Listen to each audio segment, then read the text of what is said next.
আসলে মুখোশ এবং মুখোশ সবসময় আপনি লুকিয়ে রাখতে পারবেন না। আপনি মুখোশ নামে একটা মুভি দেখছিলাম, মুভিটা ছিল এরকম।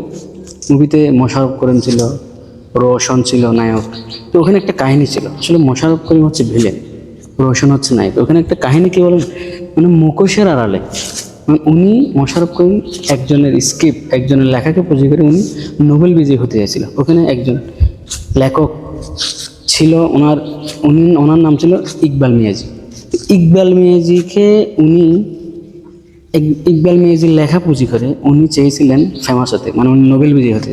মানে ওই লেখককে ও বন্দি করে ফেললো, বন্দি করে ওনার লেখাগুলো ইব্রাহিম খালিদ নামে, মানে ইব্রাহিম খালিদ নামে চালিয়ে দিচ্ছে বিভিন্ন উপন্যাস নোবেল বিজয়ীর জন্য।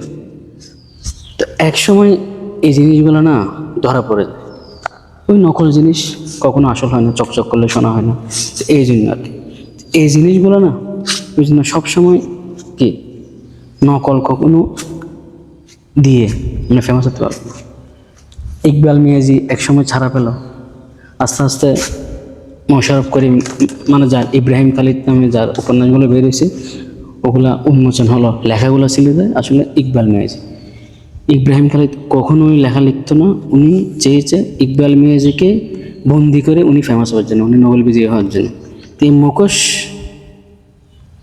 এর এই ফিল্মটা দেখে আমার ওই একটা কথাই মনে পড়লো, চকচক করলে শোনা হয় না। মানে সবসময় নকলে করে মানে কখনো কিছু করতে পারবে না। কাউকে নকল করবেন না, নিজের ক্রিয়েটিভিটি দেখাবেন, সবসময় নিজের মধ্যে থাকবেন, নিজের প্রতিভাগুলো উন্মোচন করবেন। আসলে আরেকজনকে নকল করে কখনো কিছু করা যাবে না।